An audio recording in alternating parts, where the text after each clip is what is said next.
আসসালামু আলাইকুম প্রিয় ছাত্ররা, আশা করছি আল্লাহর অশেষ রহমতে সবাই সুস্থ আছো এবং পরিবারের সবাইকে নিয়েই খুব ভালো মতো ঈদের ছুটিটি কাটাতে পেরেছো। আজকে আমার ক্লাস হলো সেকেন্ড ইয়ারের সাথে, বিবিএ সেকেন্ড ইয়ারের সাথে কোর্স হলো ট্যাক্সেশন থিওরি অ্যান্ড প্র্যাকটিস। আমি তোমাদের ইনকাম ট্যাক্সের উপরে ক্লাসগুলো নিচ্ছি। আজকে আমাদের টপিক হলো অ্যাসেসমেন্ট অফ ইন্ডিভিজুয়ালস। একজন একক ব্যক্তি বা একজন ইন্ডিভিজুয়াল ব্যক্তির কর নির্ধারণ কিভাবে করা হয় এটা আজকে আমরা শিখে নেব। আমরা আসলে এই অ্যাসেসমেন্ট একজন অ্যাসেসির করযোগ্য আয় বা ট্যাক্সেবল ইনকাম কিভাবে নির্ণয় করা হয় সেটা আমাদের আগে শেখার কথা ছিল। আমরা শিখছি হলো ট্যাক্সেবল ইনকামের উপরে অ্যাসেসমেন্ট কিভাবে করা হয়, মানে কর কিভাবে নির্ধারণ করা হয় সেটা আমরা আগে শিখে ফেলছি। কেন শিখছি, কি কারণ? আসলে ট্যাক্সেবল ইনকামের বিষয়টি অনেক লেংদি, অনেকগুলো চ্যাপ্টার আমাদের পড়তে হবে, সেটা আমরা পড়বো ইনশাল্লাহ। এই আমাদের কর নির্ধারণের যে জায়গাটুকু এটা একটু সিম্পল এবং এখানে অনেক কিছু আমরা অলরেডি শিখে ফেলেছি। তো সেই জন্য এটা আগে আমরা শিখে ফেলি, তারপরে আস্তে আস্তে আমরা ট্যাক্সেবল ইনকামটা শিখে ফেলবো, ঠিক আছে? আচ্ছা, এখানে আসো, এখানে যে অ্যাড্রেসটি আছে এটাতে লগ ইন করলে তোমরা আজকে যে ক্লাসে হ্যান্ড আউটটা আছে এটা কালেক্ট করে নিতে পারবে। তাহলে চলো আমরা ক্লাসটা শুরু করি। একজন এসএসসি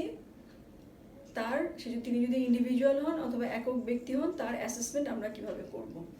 এখানে দেখো আমাদের টোটাল ইনকাম ট্যাক্সেবল, ঠিক আছে? আমরা প্রথমেই একজন এসএসসির টোটাল ইনকাম ট্যাক্সেবল ইনকামটা বের করে নিব।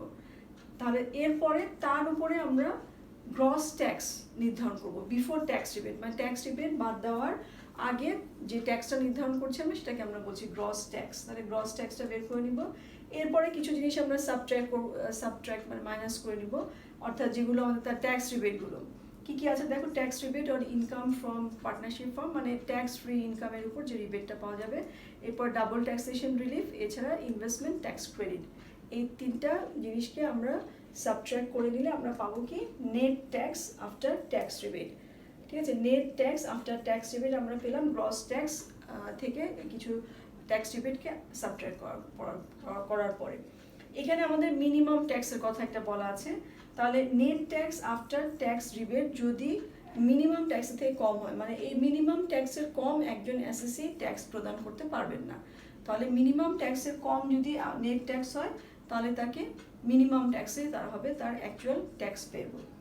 আচ্ছা, এখান থেকে আমরা এখানে কিছু জিনিস আমাদের অ্যাড করে নিতে হবে, যেমন নেট ওয়েলথ সারচার্জ। এসএসসি যদি নেট ওয়েলথের সারচার্জের আওতায় থাকেন তাহলে তার নেট ওয়েলথ আমরা অ্যাড করে নিব। আর এছাড়া আছে ইন্টারেস্ট অথবা এনি আদার অ্যামাউন্ট, যদি আমাদের আন্ডার অর্ডিন্যান্সের আওতায় যদি কোনো ধরনের অ্যামাউন্ট এসএসসির উপরে আরোপ করা হয় তাহলে সেটাকে এখানে আমরা অ্যাড করে নিব। তাহলে এই দুটো অ্যাড করে আমরা পেলাম টোটাল অ্যামাউন্ট পেবল। এটাই হলো অ্যাকচুয়াল অ্যামাউন্ট যেটা এসএসসি তার ট্যাক্স প্রদান করে, ঠিক আছে? ট্যাক্সের অ্যাকচুয়াল অ্যামাউন্ট হলো এটাই। এখান থেকে আমরা কিছু জিনিস সাবট্র্যাক্ট করে, অর্থাৎ যেগুলো সে ডিডাক্টেড অ্যাট সোর্স, ইনকাম যখন জেনারেট হচ্ছে, যখন সে রিসিভ করছে তখন কিন্তু কিছু ডিডাক্টেড অ্যাট সোর্স হয়ে যাচ্ছে তার ট্যাক্স, এবং কিছু অ্যাডভান্স পেমেন্ট করতে হতে পারে, তাহলে সেটাকে আমরা সাবট্র্যাক্ট করব। এছাড়া যদি কোনো রিফান্ড সে ক্লেম করে, আগে হয়তো বেশি প্রদান করেছে এখন সে রিফান্ড ক্লেম করছে, সেটা অ্যাডজাস্টমেন্ট করার পরে আমরা যেটা পাবো সেটা হলো অ্যামাউন্ট পেড উইথ রিটার্ন। অর্থাৎ এসএসসি যখন ট্যাক্স ডেতে বা তার আগে সে যে ফাইনাল সেটেলমেন্টটা করে বা রিটার্নটা দাখিল করে ফাইনালি, তার সাথে যদি কোনো অ্যামাউন্ট পেয়েবল থাকে সেটা সে তাকে প্রদান করে দিতে হয়।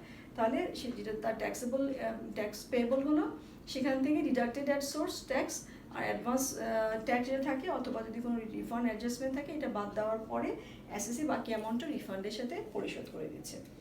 আচ্ছা, তাহলে এই হলো আমাদের অ্যাসেসমেন্ট প্রসেস, ঠিক আছে? এটা হলো আমাদের অ্যাসেসমেন্ট প্রসেস। আচ্ছা, এখন আসলে আমরা একটা একটা করে দেখে নিই। এখানে আমাদের টোটাল ইনকাম ট্যাক্সেবল আমরা বের করব। এখানে কি হয়, আমরা যে সোর্সেস অফ ইনকামের 7টা সোর্স, তার সাথে আরও 3টা সোর্স আমরা পড়েছি। তাহলে এখান থেকে যে খাতে তার ইনকাম আছে সেই ইনকাম থেকে তার কোনো ডিডাকশন, কোনো এক্সামশন বা নন ট্যাক্সেবল কোনো ইনকাম থাকলে সেগুলো বাদ দেওয়ার পরে ইনকামের যে অংশের উপরে তাকে ট্যাক্স প্রদান করতে হবে সেই অংশটাকে আমরা এখানে নিয়ে আসছি, সেই ইনকামটা। তাহলে এই বিভিন্ন সোর্সের ইনকামকে অ্যাকুমুলেটেড করে বা যোগ করে আমরা টোটাল ইনকাম ট্যাক্সেবল নির্ণয় করে দিই, ঠিক আছে? তাহলে আমরা টোটাল ইনকামটা দেখে নিলাম আমরা কীভাবে। এখানেই আসলে এই জায়গাটাতে আমাদের, যেমন এই যে এখানে সাতটা সোর্স আছে ইনকামের, তার সাথে আরও তিনটা সোর্স আছে, এগুলো নিয়ে বেশ লেন্থি একটা মানে প্রসেস আছে, আমাদের শিখতে হবে টোটাল ইনকাম ট্যাক্সেবল। আচ্ছা, তাহলে টোটাল ইনকামের উপরে আমরা গ্রস ট্যাক্স বের করব, টোটাল ইনকামের উপরে আমরা গ্রস ট্যাক্স বের করব। এখানে আমি যে ইনফরমেশনগুলো দিয়েছি সেটা অ্যাসেসমেন্ট ইয়ার 2019-20 অনুযায়ী অ্যাসেসমেন্টগুলো আমি ইনফরমেশনগুলো দিয়েছি। বর্তমানে 2020-21 যে অ্যাসেসমেন্ট ইয়ার, সেখানে কিন্তু এই রেটগুলো মানে যেমন ট্যাক্স রেট, প্যারামিটার, এগুলো চেঞ্জ হয়ে গেছে।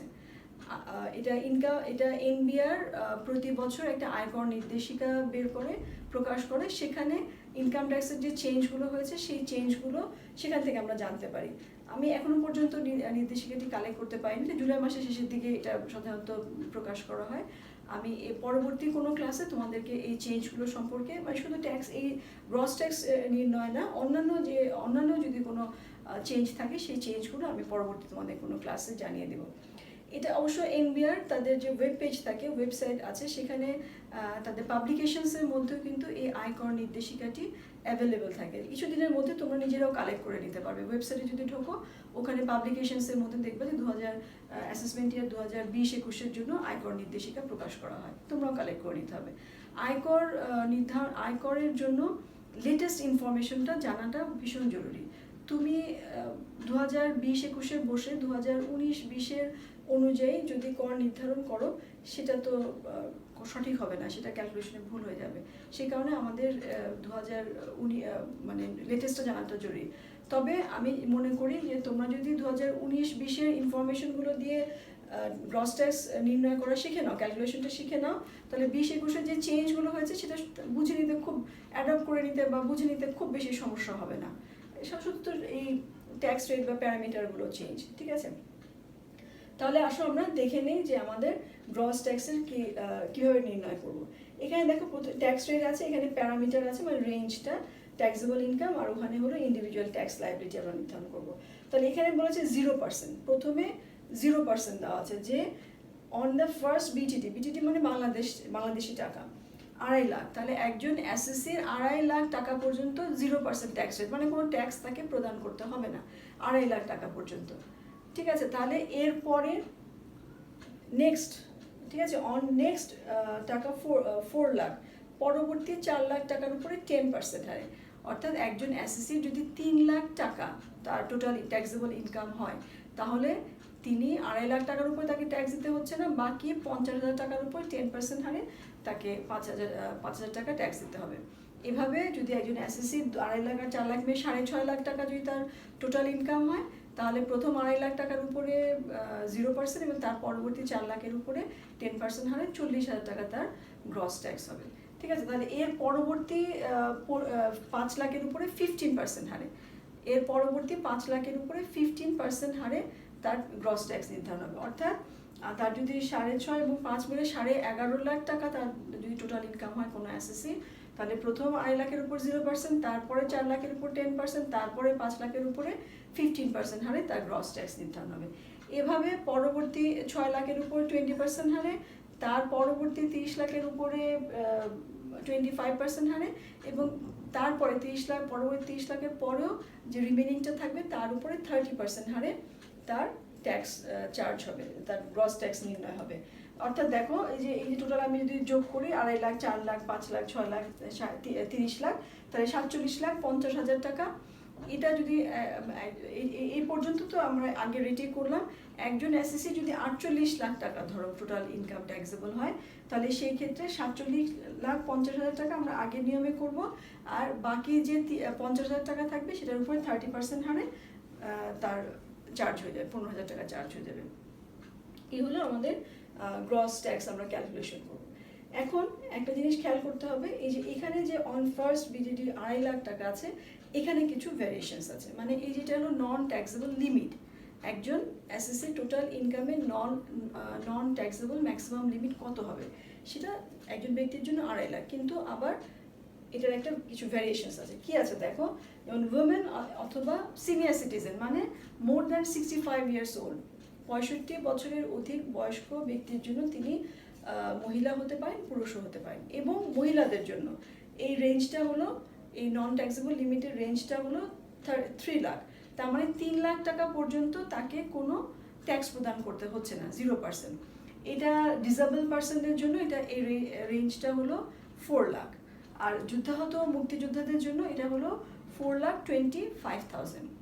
এবং যদি কোনো প্যারেন্টসের ডিসেবল চাইল্ড থাকে তাহলে প্রতি ডিসেবল চাইল্ডের জন্য তিনি আরও অ্যাডিশনাল 50,000 টাকা এই নন ট্যাক্সেবল লিমিট তার বেড়ে যাবে। ঠিক আছে, যেমন যদি তুমি মনে করো যে একজন যেমন মহিলাদের যদি কোনো ডিসেবল চাইল্ড থাকে তাহলে তিনি তো 3 লাখ টাকা তার ট্যাক্সেবল নন ট্যাক্সেবল লিমিটটা আছে, তার সাথে আরও 50,000 টাকা যোগ হয়ে 3,50,000 টাকা তার হবে নন ট্যাক্সেবল লিমিট। এটা যদি এমনি নর্মাল মেল পার্সনের জন্য 2.5 লাখের সাথে 50,000 টাকা, বা ডিসেবল পার্সন হলে 4 লাখের সাথে 50,000 টাকা, বা যুদ্ধাহত হলে তার সাথে 4,25,000 টাকা, 50,000 টাকা, মোট কথা যার যেটা নন ট্যাক্সেবল লিমিট আছে তার সাথে 50,000 টাকা অ্যাড হয়ে যাবে। আচ্ছা, আর এখানে একটা বিষয় খেয়াল করার হলো যে আমাদের অ্যামং প্যারেন্টস যদি বাবা মা দুজনেই এসএসসি হন, বাবা এবং মা দুজনেই এসএসসি, তাহলে সেই ক্ষেত্রে বাবা অথবা মা মানে যাদের ডিসেবল চাইল্ড আছে সেরকম বাবা এবং মা যে কোনো একজন এই 50,000 টাকার যে বেনিফিটটা আছে, যে সুবিধাটা আছে, এটা অ্যাভেল করতে পারবে। দুজনেই পারবেন না একসাথে, ঠিক আছে, যে কোনো একজন এটা অ্যাভেল করতে পারবে। তাহলে এই হলো আমাদের গ্রস ট্যাক্স নির্ণয় করার নিয়মগুলো। আচ্ছা, যেটা আমি বলেছিলাম যে আমাদের 20-21 অ্যাসেসমেন্ট ইয়ারে যে চেঞ্জটা হয়েছে, এখানে 2.5 লাখ টাকা ছিল আমরা দেখেছি না, 2.5 লাখ টাকা ছিল 0%, এখন হচ্ছে 3 লাখ টাকা। আর উমেন এবং সিনিয়র সিটিজেনের জন্য এটা হচ্ছে 3.5 লাখ টাকা, এবং রেটও চেঞ্জ হয়েছে। রেট আমরা দেখেছি 10% থেকে 30%, এটা হচ্ছে 5 থেকে 25%, এরকম কিছু চেঞ্জ হয়েছে। এটা ইনশাল্লাহ পরবর্তী কোনো ক্লাসে আমি তোমাদেরকে জানিয়ে দেবো। আচ্ছা, তাহলে আমরা গ্রস ট্যাক্স নির্ণয় করা শিখে নিলাম। এরপর আসুন tax rebate on income from partnership firm, অর্থাৎ আমাদের ট্যাক্স ফ্রি ইনকামের উপর। এটা আমরা গত ক্লাসে খুব ভালো মতো শিখেছি, আজকে আর আমরা এখানে ডিটেলসে যাব না, তোমরা অবশ্যই গত ক্লাসটা দেখে নিবা। এখানে আমরা কি হয়, ট্যাক্স ফ্রি ইনকাম যেটা ফার্ম অলরেডি ট্যাক্স পেমেন্ট করে দেওয়ার পরে সে ইনকামটা পেয়েছে, তাহলে এইটার উপরে একটা ট্যাক্স রিবেট এসএসসি অ্যাভেল করতে পারে। সেই ট্যাক্স রিবেটটা অ্যাভারেজ রেটে আমরা ক্যালকুলেশন করি, অ্যাভারেজ রেটে সে পেয়ে থাকে রিবেটটা। তাহলে প্রথমে আমরা অ্যাভারেজ রেটটা ক্যালকুলেশন করি, এরপরে আমরা রিবেট অন তার যে ট্যাক্স ফ্রি ইনকাম তার উপরে অ্যাভারেজ রেটটা অ্যাপ্লাই করে নিয়ে তখন আমরা রিবেটটা ক্যালকুলেশন করে নিই। এটা আমি কিছুক্ষণ পরে একটা উদাহরণ দেখাবো, সেখানে একটু ভালো করে বুঝে নিবা, আর আগের ক্লাসে দেখে নিতে পারো বোঝার জন্য। এরপর আসো ডাবল ট্যাক্সেশন রিলিফ, এটা আমাদের নতুন। তাহলে একজন এসএসসির ফরেন ইনকামের ক্ষেত্রে কি হয়, দেখো যে এসএসসি যে দেশে তিনি ইনকামটা করছেন সেই দেশের গভর্নমেন্ট সেই ইনকামের উপর একটা ট্যাক্স চার্জ করছে। আবার তিনি যখন ইনকামটা বাংলাদেশে নিয়ে আসছেন ফরেন ইনকামটা, তখনও তো তার টোটাল ইনকামের সাথে অ্যাড হচ্ছে। নন রেসিডেন্টের ক্ষেত্রে এইটা তার ফরেন ইনকামটা ডোমেস্টিক ইনকামের সাথে অ্যাড হয়ে ফরেন ইনকামটা অ্যাড হয়ে তার টোটাল ইনকাম আমরা বের করছি। তাহলে এখানে রেসিডেন্ট যখন ফরেন ইনকামটা বাংলাদেশে নিয়ে আসছে তখনও সেটার উপর একটা চার্জ হচ্ছে, তার একটা কর ধার্য করা হচ্ছে। তবে একটা জিনিস আমরা খেয়াল করবো, যদি এসএসসি যদি প্রপার ব্যাংকিং চ্যানেলে নিয়ে আসে ফরেন ইনকামটা, সেটা কিন্তু আবার non taxable income. Double taxation relief আমার দিতে হয় কখন, যখন সে প্রপার ব্যাংকিং চ্যানেলে নিয়ে আসেননি ইনকামটা, তখন তার ডাবল ট্যাক্সেশন হয়ে যাচ্ছে। একবার সে যে দেশে ইনকাম করেছে সেই দেশে চার্জ হচ্ছে, আবার বাংলাদেশ গভর্নমেন্ট চার্জ করছে, তাহলে তার জন্য একটা রিলিফের ব্যবস্থা করা হয়েছে। এটা যেটা হয় যে এখানে বিভিন্ন দেশগুলো নিজেদের মধ্যে একটা DTA double taxation avoidance agreement এটা সাইন করেছে। তাহলে এগ্রিমেন্টে যেভাবে বলা থাকে সেই রেটে সেই রিলিফটা পায়। বাংলাদেশ এই পর্যন্ত 34টি দেশের সাথে এই ডিটিএ সাইন করেছে। এটা আমরা এই যে সেকশন 144 শিডিউল 7-এ এই ব্যাপারে ইনফরমেশনগুলো পাবো। তাহলে এখানে দেখো ডাবল ট্যাক্সেশনের রিলিফের এটা কি, আমাদের যদি এই যে দেশগুলোর সাথে বাংলাদেশ ডিটিএ সাইন করেছে সেই দেশ থেকে ইনকাম আমাদের ফরেন ইনকামটা এসএসসি পায়, তাহলে সেই ক্ষেত্রে এগ্রিমেন্টে যে রেট ইন দ্য এগ্রিমেন্টে যে রেট বলা আছে সেই রেটে ডাবল ট্যাক্সেশন রিলিফটা পাবে। কিন্তু সেখানে একটা শর্ত হলো যে এই রেটটা অ্যাভারেজ রেট, মানে বাংলাদেশে তার যে অ্যাভারেজ রেট হলো তার থেকে বেশি হতে পারবে না। মানে ম্যাক্সিমাম রেটটা হলো বাংলাদেশে তার যে অ্যাভারেজ রেটটা হলো সেটা হলো ম্যাক্সিমাম। তার থেকে বেশি হয়ে গেলে তখন কিন্তু অ্যাভারেজ রেটটাই অ্যাপ্লিকেবল হবে। আর যে দেশগুলোর সাথে ডিটিএ সাইন করেনি বাংলাদেশ এখনো পর্যন্ত, সেই দেশ থেকে ফরেন ইনকামের ক্ষেত্রে অ্যাভারেজ রেট, দু দেশের অ্যাভারেজ রেট, মানে যে দেশে ফরেন ইনকাম হলো সেই দেশের অ্যাভারেজ রেট, সেই এসএসসির এবং বাংলাদেশে তার যে অ্যাভারেজ রেট, দুটোর মধ্যে যে রেটটি কম সেই রেট অনুযায়ী সে ডাবল ট্যাক্সেশন রিলিফটি পাবে। আচ্ছা ঠিক আছে, তাহলে এটা আমরা ডাবল ট্যাক্সেশন রিলিফটা শিখে নিলাম। আচ্ছা, পরে আসো ইনভেস্টমেন্ট ট্যাক্স ক্রেডিট। তাহলে এটা আমরা এর আগের ক্লাসগুলোতে শিখেছি, আমি ওখান থেকে দেখে নিবে। আমি ছোট্ট করে একটু বলে দিই যে আমরা ইনভেস্টমেন্ট ট্যাক্স ক্রেডিটের ক্ষেত্রে দুটো জিনিস আমরা এখানে ক্যালকুলেশন করি। একটা হলো ইনভেস্টমেন্ট অ্যালাউন্স, মানে যে maximum amount, eligible maximum amount প্রথমে ক্যালকুলেশন করি, তার উপরে আমরা ট্যাক্স রেটটা ক্যালকুলেশন করি। এটা খুব ইম্পর্টেন্ট, কারণ প্রতি আগের দুটো যে ট্যাক্স রিবেট বা ট্যাক্স রিলিফ আছে, এটা যদি কোনো অ্যাসেসিন অ্যাভেল নাও করে, এটা সবাই, প্রত্যেক অ্যাসেসি কিন্তু এই সুবিধাটা ভোগ করতে চান। তাহলে এখানে এই ম্যাক্সিমাম অ্যামাউন্ট যখন আমরা নির্ধারণ করি তখন কি করছি, 25, তিনটা জিনিসকে কনসিডার করা হচ্ছে।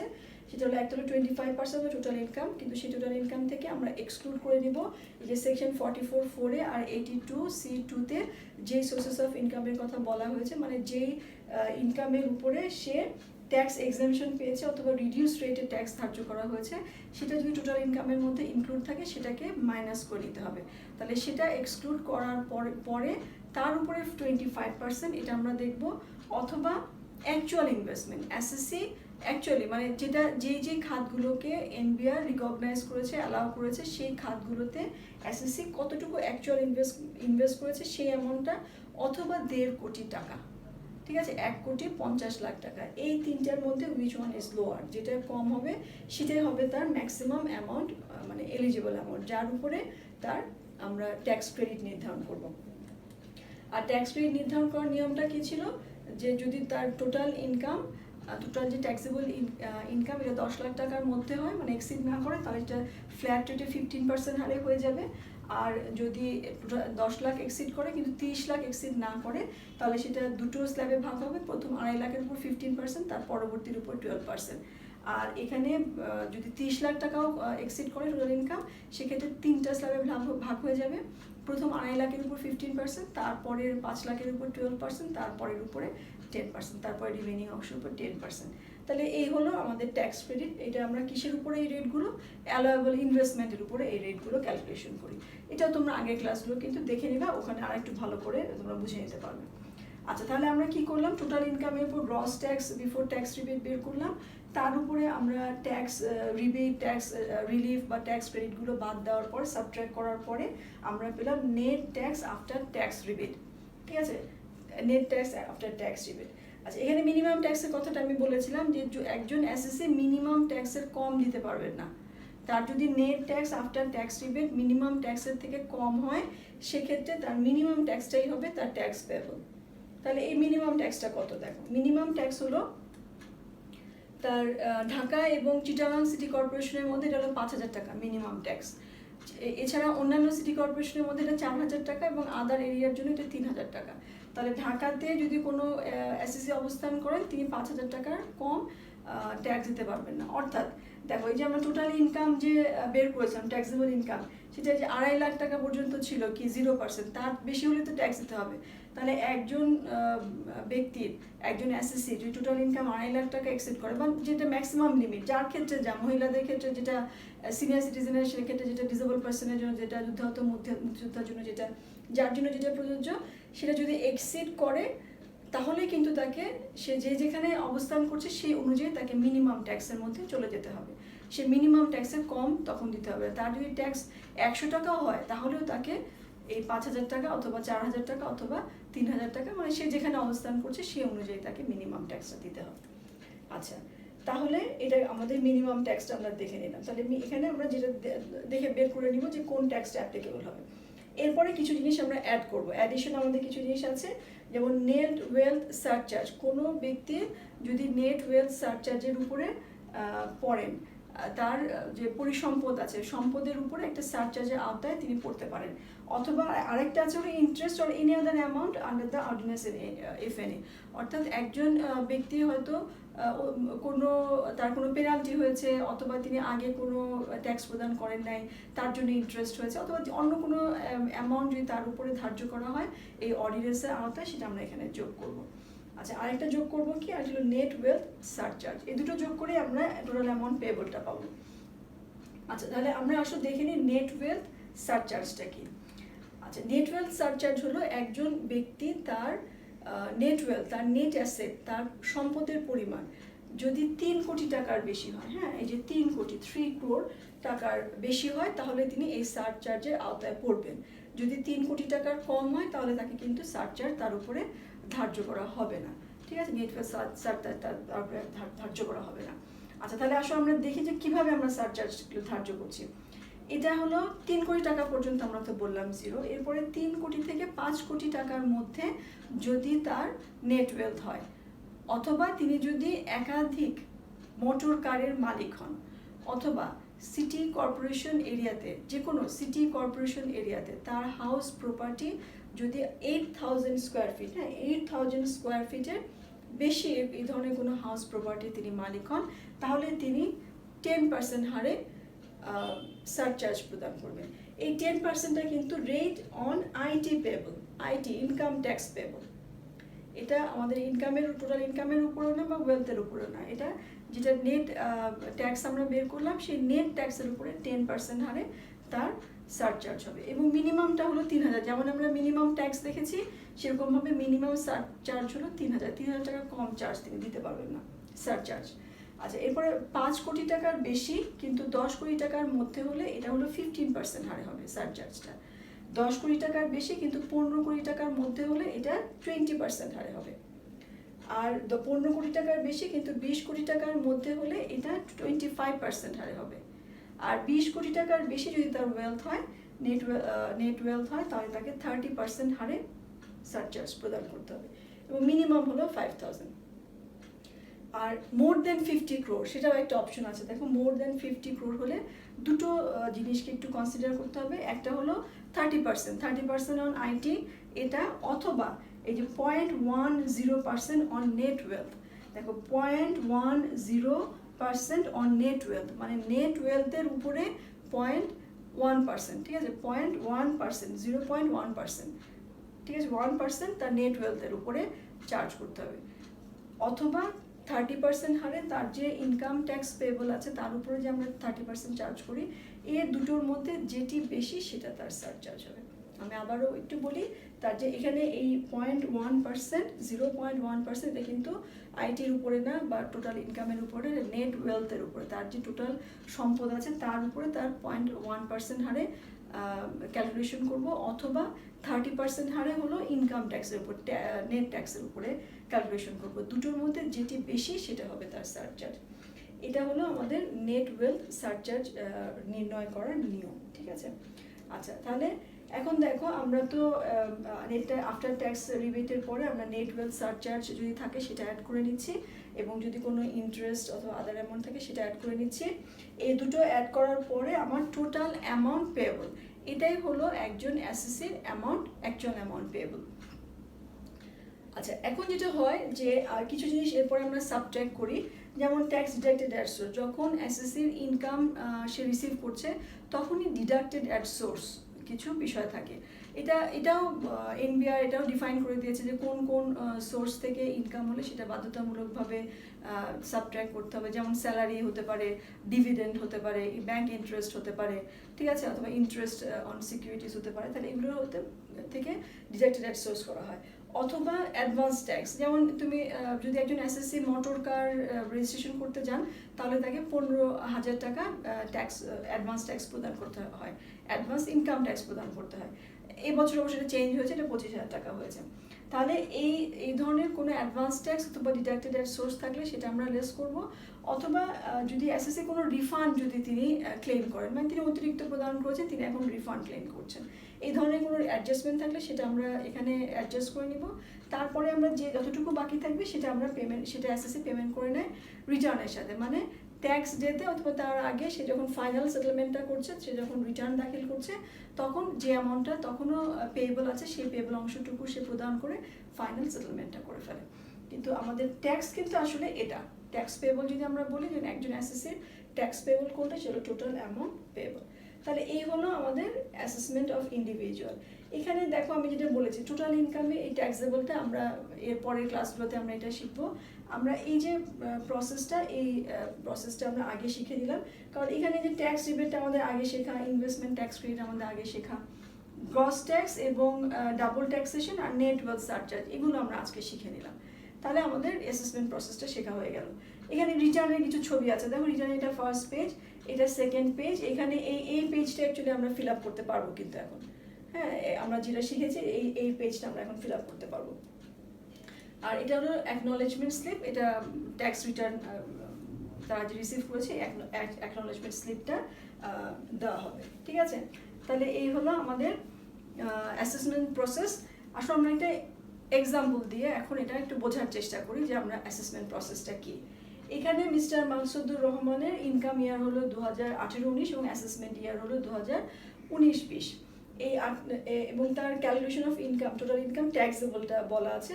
বিভিন্ন খাত থেকে তার ইনকাম আছে, যেমন সব খাত থেকে তো একজন অ্যাসেসি ইনকাম হবে না, এটাই খুব স্বাভাবিক, একাধিক হয়তো হবে।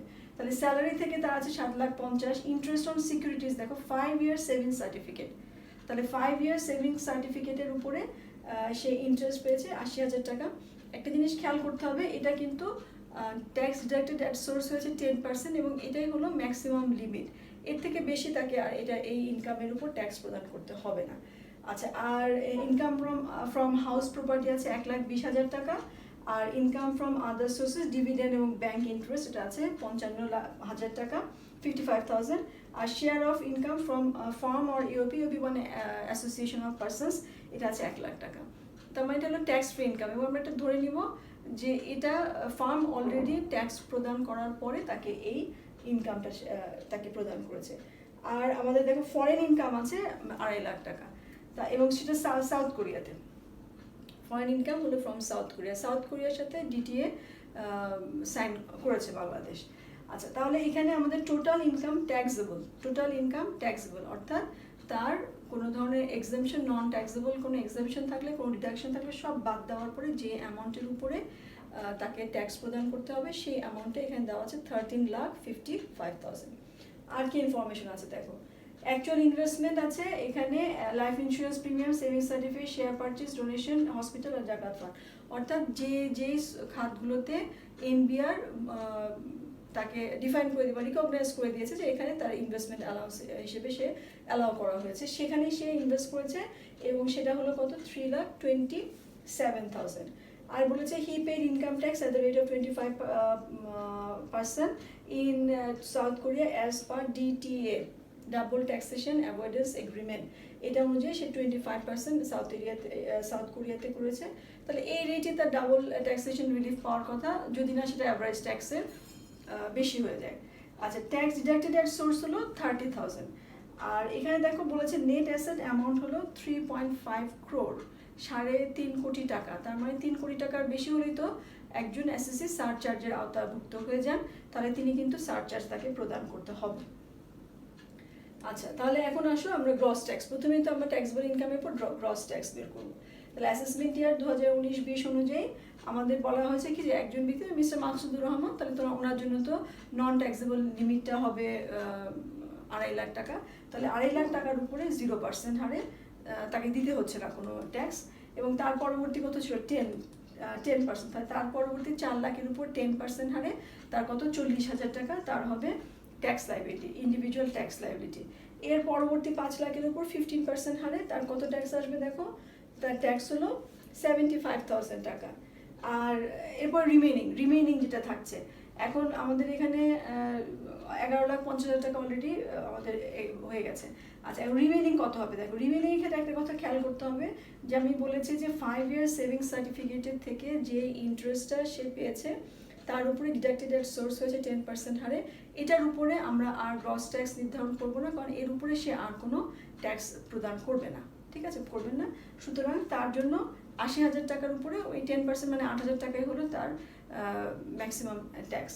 তাহলে এটাও বাদ যাবে, তাহলে এটাও বাদ দিতে হবে। তাহলে আমাদের রিমেইনিং দেখো কি আসছে, আমাদের রিমেইনিং হলো আমরা 13,55,000 টাকা থেকে 2.5 লাখ, 4 লাখ, 5 লাখ আর 80,000, এটা বাদ দিয়ে আমাদের থাকছে 1,25,000 টাকা, তার উপরে 20% হারে সে 1,25,000 টাকার উপরে কত ট্যাক্স আসছে, 25,000 টাকা। আর যেটা আমাদের ছিল, যেটা আমাদের 5 ইয়ার্সের জন্য যেটা ছিল 10% হারে 80,000 টাকার উপরে 8,000 টাকা। এই হলো একজন ইন্ডিভিজুয়ালের ট্যাক্স লায়াবিলিটি আমরা কাউন্ট করলাম। টোটাল কত হলো? টোটাল দেখো 1,48,000 টাকা তার টোটাল ট্যাক্স পেয়েবল হচ্ছে, গ্রস ট্যাক্সটা আমরা বের করলাম। আচ্ছা, গ্রস ট্যাক্স বের করার পরে আমাদের এরপরে কাজগুলো হলো রিবেটগুলো বের করে নাও। তাহলে তার তো যেহেতু ট্যাক্স ফ্রি ইনকাম আছে সেখান থেকেও সে রিবেট পাবে, ফরেন ইনকাম আছে সেখান থেকেও সে পাবে, রিলিফ পাবে, আবার ইনভেস্টমেন্ট ট্যাক্স ক্রেডিট আমি বলেছি সব এসএসসি এটা অ্যাভেল করতে চায় সেটা পাবে। তো তিনটেই আমরা ক্যালকুলেশন করবো।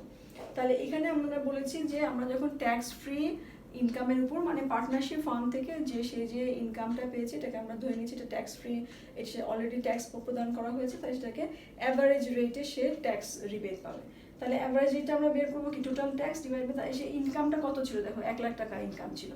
আচ্ছা, অ্যাভারেজ রেট হলো total tax divide by total income. Total tax মানে হলো গ্রস ট্যাক্স যেটা বের করলাম, টোটাল ইনকাম হলো আমাদের 13,55,000 টাকা। তাহলে দেখো 1,48,000 টাকা হলো আমাদের টোটাল গ্রস ট্যাক্স ছিল, আর 13,55,000 টাকা টোটাল ইনকাম, তার উপরে কত 10.923 মানে 10.923% তার অ্যাভারেজ ট্যাক্স। তাহলে আমাদের ক্যালকুলেশন আমরা দেখি যে রিবেটটা আমরা কি ক্যালকুলেশন করব, ট্যাক্স ফ্রি ইনকাম মানে আমাদের যে 1,00,000 টাকা ইনকাম তার উপরে অ্যাভারেজ রেটটা আমরা ক্যালকুলেশন করব। কত হয় দেখো, কত আসছে আমাদের 10,923 টাকা।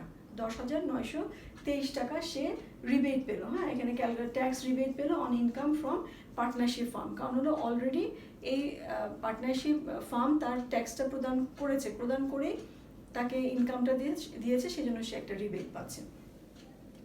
আচ্ছা, তাহলে এরপর আসো ডাবল ট্যাক্সেশন। যেহেতু ফরেন ইনকাম একটা আছে এবং আমি আবার একটু উল্লেখ করে দিই, ফরেন ইনকাম যেটা প্রপার ব্যাংকিং চ্যানেলে আসে তার সেটা নন ট্যাক্সেবল, তার জন্য ট্যাক্স প্রদান করতে হয় না।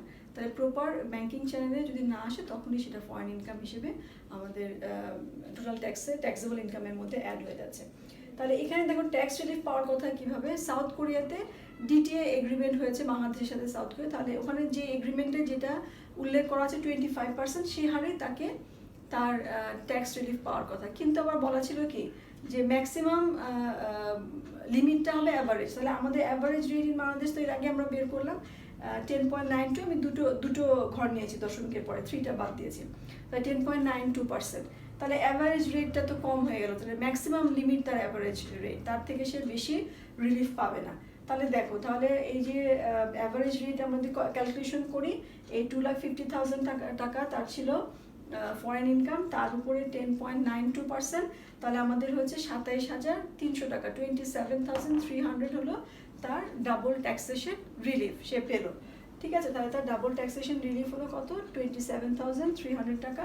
এই 62,500 টাকা হচ্ছে না, কারণ এটা মানে ম্যাক্সিমাম এতটুকু সে পাবে না, ম্যাক্সিমাম হলো অ্যাভারেজ রেট অনুযায়ী। আচ্ছা, এরপরে আসো আমাদের calculation of investment tax credit. এটা ভীষণ ইম্পর্টেন্ট, কারণ আমি বলেছি যে tax rebate on tax free income এবং ডাবল ট্যাক্সেশন রিলিফ, এটা যদি কোনো এসএসসি, সব এসএসসি এটা নাও থাকতে পারে, কিন্তু ট্যাক্স ক্রেডিট তুমি প্রতিটা এসএসসিরই ট্যাক্স ক্রেডিট তুমি পাবে। হ্যাঁ, ট্যাক্স ক্রেডিট নির্ণয় করতে হয়, কারণ এই সুবিধাটা প্রতিটি এসএসসি চায় এটা অ্যাভেল করতে। আচ্ছা, তাহলে এখানে প্রথমে আমরা আমরা বলেছিলাম কি 3টা অপশন আমরা ক্যালকুলেশন করব, 3টা অপশন আমরা কনসিডার করব। 25% অন টোটাল ইনকাম, আমাদের টোটাল ইনকামের মধ্যে ওই যে আমাদের 5 ইয়ার সেভিং সার্টিফিকেট এটা বাদ যাবে, কারণ এটার উপর তো 10% হারে তাকে তার রেগুলার রেটে, নর্মাল রেটে তো এটার উপর ট্যাক্স ধার্য হয় না, এটা আমরা 10% করেছি। তাহলে এটা থেকে আমরা বাদ দিব, তাহলে বাদ দেওয়ার পরে 13,55,000 টাকা থেকে 80,000 টাকা বাদ দিলে আমার যা থাকছে তার উপর 25% আসে দেখো 3,18,750 টাকা। আর একটা জিনিস আমরা কনসিডার করবো, সেটা কি অ্যাকচুয়াল ইনভেস্টমেন্ট, সেটা আমরা দেখেছি 3,27,000 টাকা। আমি তো গত ক্লাসে তোমাদের বলেছি যে একজন এসএসসি সবসময় চেষ্টা করে তার এই 25% অফ টোটাল ইনকাম এর থেকে যেন কম ইনভেস্টমেন্ট না হয়। হ্যাঁ, এর থেকে কম ইনভেস্টমেন্ট হলে সে কিন্তু কিছু বেনিফিট সে হারিয়ে ফেললো, কিছু ট্যাক্স ক্রেডিট সে লস করে ফেললো। আবার খুব বেশি করলেও কোনো লাভ নেই, সেজন্য তার এখানে দেখো কিছুটা বেশি আছে, 3,18,000 থেকে 3,27,000 কিছুটা ইনভেস্টমেন্ট বেশি আছে। আর একটা হলো 1.5 কোটি টাকা, 1,50,00,000 টাকা। তাহলে তিনটা অ্যামাউন্টের মধ্যে হুইচ ওয়ান ইজ লোয়ার? ঠিক আছে, লোয়ার ওয়ান। তার লোয়ার ওয়ান কত, আমাদের 25% অফ টোটাল ইনকাম, অর্থাৎ 3,18,750, এটা হলো আমাদের সব থেকে কম। তাহলে এটাই আমাদের অ্যালাউয়েবল ইনভেস্টমেন্ট। তাহলে এখন এই অ্যালাউয়েবল ইনভেস্টমেন্টের উপর, মানে এটা maximum limit for eligible amount, তার উপরে এখন আমরা ইনভেস্টমেন্ট ট্যাক্স ক্রেডিট নির্ণয় করব। এখন এটা কোন হারে হবে, আমাদের কোন রেঞ্জের মধ্যে এটা পড়ে, দেখো আমি একটু দেখে নিই। আমাদের তার টোটাল ইনকাম হলো 13,55,000, 10 লাখ এক্সিড করেছে। এটা হলে সেকেন্ড, এই যে সেকেন্ড যে এটা আছে সেই এই রেঞ্জের মধ্যে পড়বে, যে 10 লাখ টাকার বেশি কিন্তু 30 লাখ টাকা এক্সিড করেনি। তাহলে তাকে প্রথম 2.5 লাখ টাকা, তার মানে যে ইনভেস্টমেন্ট অ্যামাউন্টটা আমরা বের করলাম তার প্রথম 2.5 লাখের উপর 15% হারে, এবং পরবর্তী যে রিমেনিং থাকবে তার উপরে 12% হারে তার ট্যাক্স রেট আমরা ক্যালকুলেশন করব। তাহলে আসো ক্যালকুলেশন করি। এখানে দেখো 15% হারে 2.5 লাখের উপরে কত হলো, 37,500 টাকা। আর বাকি কত থাকছে, আমার 3,18,750 টাকা আমরা বের করেছি, এই যে আমার অ্যালাউয়েবল ইনভেস্টমেন্ট, সেখান থেকে 2.5 লাখ টাকা বাদ দিলাম, থাকলো হলো 68,750, তার উপরে 12% হারে। তাহলে কত হয়ে যাও, 8,250 টাকা তার ট্যাক্স রেট হলো। তাহলে টোটাল কত পেলাম, টোটাল হলো 45,750 টাকা। এই এসএসসি মিস্টার মাকসুদুর রহমান, তিনি টোটাল ইনভেস্টমেন্ট ট্যাক্স রেট তার হচ্ছে 45,750 টাকা। আচ্ছা, তাহলে আমরা তিনটা ট্যাক্স রিবেট, ট্যাক্স রিলিফ আর ট্যাক্স রেট আমরা ক্যালকুলেশন করে ফেলেছি। তাহলে আমরা এখন নেট ট্যাক্সটা বের করে ফেলতে পারবো। তাহলে দেখো গ্রস ট্যাক্স আমাদের ছিল 1,48,000 টাকা, সেখান থেকে আমরা এই rebate on income from partnership firm হলো 10,923 টাকা ছিল, ডাবল ট্যাক্সেশন রিলিফ ছিল আমাদের 27,300 টাকা, আর টোটাল ইনভেস্টমেন্ট ট্যাক্স রেট হলো 45,750 টাকা। এই তিনটা বাদ দেওয়ার পরে আমরা net tax after tax rebate আমরা পাবো 64,027 টাকা। ঠিক আছে, আমরা পেয়ে গেলাম। আর এটা মিনিমাম ট্যাক্সের কনসিডারেশন দরকার হলো না, কারণ এটা মিনিমাম ট্যাক্স 5,000 টাকা থেকে অনেক বেশি, বা এখানে রেট এরিয়াটাও বলা নেই সে কোথায় অবস্থান করছে। আচ্ছা, এখানে দেখো সে সারচার্জ, যেটা আমি বললাম যে এটার সাথে সারচার্জ অ্যাড করবো, ইন্টারেস্ট বা অথবা কোনো পেনাল্টিজের কথা তো বলা নেই, তাহলে সারচার্জটা অ্যাড করবো। তাহলে কোন রেঞ্জে তিনি পড়বেন, তার ওয়েলথ হলো 3.5 কোটি টাকা। তাহলে 3.5 কোটি মানে এই যে আমাদের 3 কোটি থেকে 5 কোটির মধ্যে হলে, 3 কোটি থেকে 5 কোটির মধ্যে হলে তার 10% হারে তার সারচার্জ ধার্য হবে। তাহলে এই যে দেখো আমি সারচার্জ, তাহলে এই নেট ট্যাক্সের উপরে আমি আগেই বলেছি নেট ট্যাক্সের উপরে সারচার্জ হবে 10%। তাহলে কত হলো, এই যে 10% কিসের উপরে, এটার উপরে নেট ট্যাক্সের উপরে 64,027 এর উপরে আমরা 10% যদি সারচার্জ যদি আরোপ করি, তাহলে কত হয়, 6,403 টাকা অ্যাড হয়ে যাবে। তাহলে আমাদের টোটাল ট্যাক্স পেয়েবল, মানে এটা this is the actual amount, যে অ্যামাউন্টটা ট্যাক্স পেয়েবল হিসেবে আমরা বলতে পারবো এসএসসি মিস্টার মাকসুদুর রহমানের। তাহলে সেটা কত, 70,430 টাকা, এটা হলো তার টোটাল ট্যাক্স পেয়েবল। এখান থেকে ডিডাক্টেড সোর্স 30,000 টাকা ছিল, সেটা আমরা লেস করে নিব। সেটা লেস করলে 30,000 টাকা লেস করলাম, তাহলে এখন কত রইল, এটা 40,430 টাকা অ্যামাউন্ট পেইড উইথ রিটার্ন। তাহলে মিস্টার মাকসুদুর রহমান তিনি যখন ট্যাক্স ডেতে বা তার আগে তার ফাইনাল সেটেলমেন্ট করবেন, তিনি যখন রিটার্ন দাখিল করবেন ফাইনালি, তখন তিনি এই 40,430 টাকা এটা পরিশোধ করে তিনি ট্যাক্সটা তার রিটার্নটা দাখিল করে দেবেন। ঠিক আছে, তাহলে এই আমরা দেখে নিলাম যে আমরা কিভাবে একজন এসএসসির অ্যাসেসমেন্ট প্রসেসটা কীভাবে আমরা করে থাকি। আচ্ছা, এটা বার্ডস আই ভিউ আমরা এক নজরে যদি দেখি, দেখো আমরা কি করছি, যে প্রথমে আমরা এই যে গ্রস ট্যাক্স নির্ধারণ করছি, গ্রস ট্যাক্স আমরা বের করেছি 1,48,000।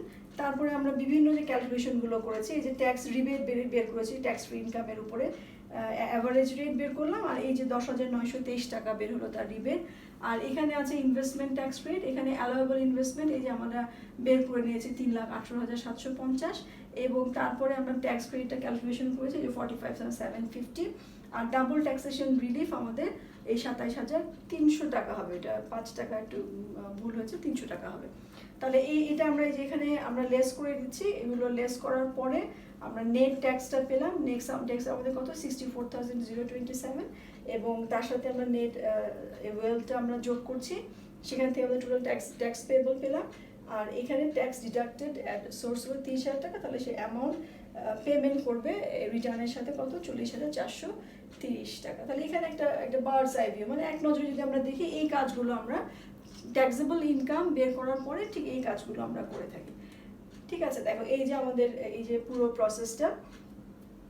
আমরা শুধু এই জায়গাটা এরপর থেকে শুরু করবো, মানে আমাদের এর পরের টপিক হবে এই টোটাল ইনকাম ট্যাক্সেবল, মানে স্যালারি থেকে আমরা শুরু করব। এখানে খেয়াল করে দেখো, আমরা এই যে ট্যাক্স রিবেট এটা আগে শিখেছি, ইনভেস্টমেন্ট ট্যাক্স রেট এটাও আগে শিখেছি, আজকে শুধু গ্রস ট্যাক্স, ডাবল ট্যাক্সেশন আর নেট সারচার্জ এটা আমরা শিখে নিলাম। আসলে আমি এখানে দুটো জিনিস আগে মানে সব থেকে ইম্পর্টেন্ট দুটো জিনিসই আমরা আগে শিখেছি, সেই জন্যই আমি সাহস করলাম যে তোমাদের আগে অ্যাসেসমেন্ট প্রসেসটা শিখে দিই, তোমাদের একটা আইডিয়া হয়ে যাবে যে এরপরে তোমাদের আসলে টোটাল সিলেবাসটা কী।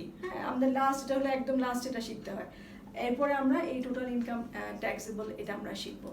আমাদের এই যে টোটাল ইনকাম ট্যাক্সেবল এটার জন্য মানে প্রথম 7টা টপিকের জন্য 7টা যে সোর্স অফ ইনকাম আছে তার জন্য 7টা চ্যাপ্টার আছে, আর বাকি 3টার জন্য আরও একটা আছে, এবং অ্যাডিশনাল আরও কিছু পড়তে হয়, মানে কিছুটা লেংদি পড়ে। ভয় পাওয়ার কিছু নাই, একটু লেংদি, অনেক কিছু শিখতে হয়, কিন্তু যখন আমরা পড়বো দেখবা জিনিসগুলো সহজ, খুব কঠিন না। ঠিক আছে, তাহলে আজকে এই পর্যন্তই থাক। নেক্সট ক্লাসে ইনশাল্লাহ আমরা টোটাল ট্যাক্সেবল ইনকাম স্যালারি থেকে শুরু করব। সেই পর্যন্ত আমি খোদা হাফেজ বলছি, তোমরা সবাই ভালো থেকো আর আমার জন্য দোয়া করো। আল্লাহ হাফেজ।